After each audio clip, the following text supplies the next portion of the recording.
السلام علیکم ورحمۃ اللہ وبرکاتہ نحمدہ ونصلی علی رسولہ الکریم اما بعد فاعوذ باللہ السمیع العلیم من الشیطان الرجیم قال اللہ تعالی وَلَكُمْ فِي الْقِصَاصِ حَيَاةٌ يَا أُولِي الْأَلْبَابِ لَعَلَّكُمْ تَتَّقُونَ تمہارے لیے قصاص کے اندر، بدلے کے اندر زندگی ہے اے عقل والو، تاکہ تم بچ جاؤ۔ اللہ تعالیٰ نے جرائم کی روک تھام کے لیے کئی ایک حدود مقرر کی ہیں کہ جب وہ نافذ ہو جاتی ہیں، کوئی بھی جرم کرنے والا جو شخص ہوتا ہے اس پر وہ حد نافذ ہوتی ہے کہ جو اس جرم کو روکنے کے لیے اللہ تعالیٰ نے مقرر کی ہے، تو پھر امن و سکون ہو جاتا ہے، پھر معاشرے کے اندر وہ جرم دوبارہ سے نہیں پھیلتا۔ لیکن ہم دیکھتے ہیں کہ ہمارے ملک کے اندر بہت سارے جرائم وہ موجود ہیں، اور ایک بار نہیں بار بار وہ ہوتے جا رہے ہیں، لیکن اس کی روک تھام نہیں ہو رہی۔ حکومت اس چیز میں ناکام ہے کہ وہ ان جرائم کی روک تھام کرے۔ وجہ صرف یہ ہے کہ جو مجرم ہوتا ہے، بجائے اس کو پکڑ کر کیفر کردار تک پہنچانے کہ اس کو بالکل چھوڑ دیا جاتا ہے، اور حکومت اپنی بے بسی کا اظہار کر دیتی ہے کہ بھئی نہیں پکڑا گیا مجرم، تو پھر نتیجے میں دوبارہ سے جرم ہوتے ہیں۔ اسی طرح کا ایک جرم 2 دن پہلے کی خبر ہے کہ لاہور کے اندر پنجاب کالج میں ایک فرسٹ ایئر کی طالبہ کے ساتھ مبینہ طور پر زیادتی کی گئی، اور اس کے اندر کالج کے گارڈ اور بس کا ڈرائیور وہ ملوث ہے۔ لیکن جب یہ طلباء اور طالبات نے اس پر احتجاج کیا، مظاہرہ کیا، بجائے اس کے کہ حکومت ان کی سپورٹ کرے، مجرم کو پکڑے، اس کو کیفر کردار تک پہنچائے، جرائم کی روک تھام کرے، بجائے اس کے طلبات پر تشدد کیا جا رہا ہے اور ان کو زخمی کیا جا رہا ہے۔ کئی ایک طلباء اور کئی ایک طالبات وہ زخمی ہو کر ہاسپٹل پہنچ چکے ہیں، لیکن جو پولیس ہے، جو حکومت ہے، وہ بجائے اس کے کہ وہ ان کو سپورٹ کرے، وہ مجرم کو ڈھونڈے، بلکہ بجائے اس کے طرح طرح کی باتیں کی جا رہی ہیں کہ یہ خبر فیک ہے، یہ بے بنیاد خبر ہے، یہ الزام۔ تھوڑی دیر کے لیے یہ مان لیں کہ اگرچہ وہ خبر فیک ہو، اپنی طرف سے بنائی گئی ہو، لیکن کئی ایک ایسے تحقیقاتی ادارے موجود ہوتے ہیں کہ جو خبر کی چھان بین کرتے ہیں اور اس کی تہ تک پہنچتے ہیں، اور باریک سے باریک، چھوٹی سے چھوٹی خبر کو بھی وہ اس کی تحقیقات کر لیتے ہیں کہ آیا یہ خبر سچی ہے جھوٹی۔ اس پر کام کرنے کے بجائے احتجاجی جو لوگ ہیں، جو مظاہرے ہو رہے ہیں، جو طلباء اور طالبات احتجاج کر رہے ہیں، ان کے سامنے آ کر ان کے اوپر تشدد کیا جا رہا ہے۔ یہ بالکل ظلم ہے، یہ زیادتی ہے، اور پاکستان جو لا الہ الا اللہ کی بنیاد پر بنا تھا، اس کے اندر جب تک لا الہ الا اللہ کا نظام نہیں نافذ ہوگا تو تب تک اس طرح کے جرائم ہوتے رہیں گے، اور اسی طرح کے کئی ایک جرائم وہ ہمارے سامنے سے گزرتے ہیں۔ کبھی کوئی بے گناہ مارا جاتا ہے تو اس کا قاتل نہیں پکڑا جاتا، کبھی کچے کے ڈاکو کے نام سے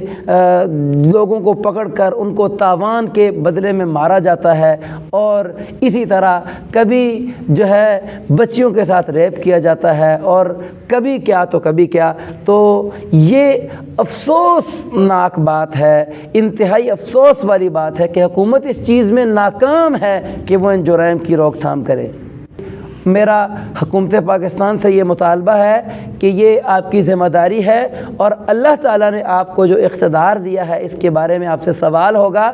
اور اگر آپ یہ جرائم کی روک تھام نہیں کر سکتے، اگر آپ اس ملک کو انصاف نہیں دے سکتے، اس کے شہریوں کو انصاف نہیں دے سکتے، کسی قسم کا کوئی جرم ہو اس کی تحقیقات کر کے مجرم کو کیفر کردار تک نہیں پہنچا سکتے، تو پھر آپ کو اپنے اس عہدے سے دستبردار ہو جانا چاہیے، آپ کو مستعفی ہو جانا چاہیے، اور ایسے لوگوں کو موقع دینا چاہیے کہ جو اس کے اندر انصاف قائم کریں، اور اسی طرح سے جرائم کی روک تھام کریں، اپنی ذمہ داریوں کو نبھائیں۔ آج ہم دیکھتے ہیں کہ ہر پاکستانی وہ اپنے ملک سے متنفر ہو چکا ہے، وہ یہ چاہتا ہے کہ وہ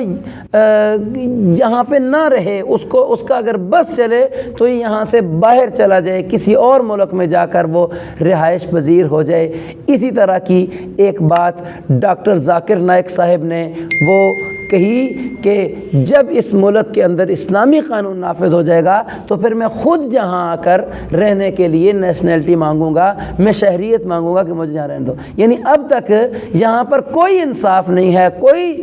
جسٹس کا نظام نہیں ہے، کوئی عدالتوں کا نظام نہیں ہے، کوئی حکومت اپنی ذمہ داری پوری نہیں کر رہی۔ تو یہ بڑے افسوس کی بات ہے، اگر ایسے چلتا رہا تو ہم کبھی بھی کامیاب نہیں ہو سکتے، نہ دنیا میں اور نہ آخرت میں۔ اللہ تعالی ہمیں توفیق عطا فرمائے۔ دیکھیں جن ملکوں کے اندر یہ قوانین نافذ ہیں، جن ملکوں کے اندر یہ حدود نافذ ہیں، وہاں پر بالکل جرائم نہ ہونے کے برابر ہیں۔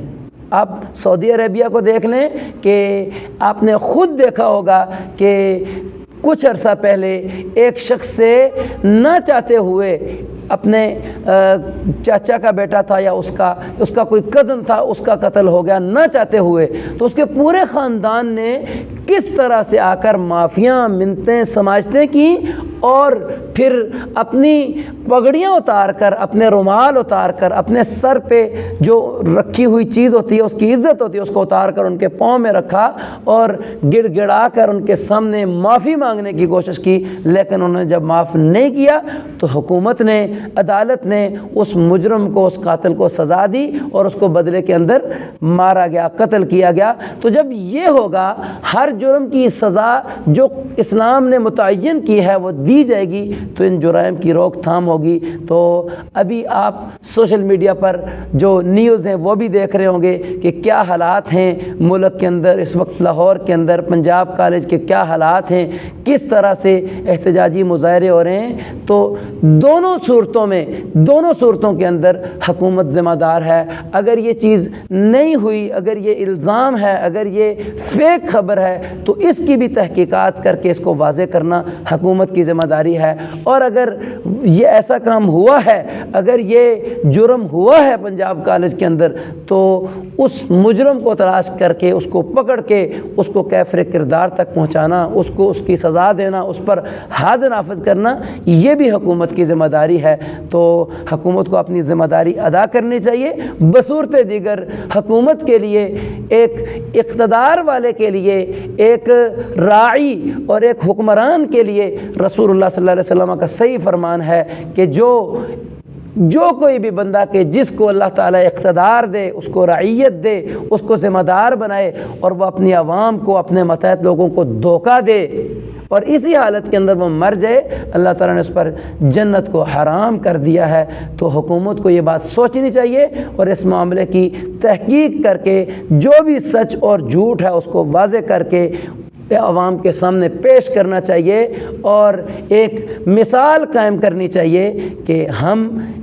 اس ملک کے اندر اسلامی قانون نافذ کریں گے اور اس ملک کو جو جرائم ہیں ان سے پاک کر کے چھوڑیں گے۔ اللہ تعالیٰ سے دعا ہے کہ اللہ تعالیٰ ہمیں توفیق عطا فرمائے کہ ہم اسلامی قانون اپنے ملک کے اندر نافذ کریں اور تمام مسلمانوں کے جو حقوق ہیں وہ ان کو دیں۔ اللہ تعالیٰ ہمیں توفیق عطا فرمائے۔ السلام علیکم ورحمۃ اللہ وبرکاتہ۔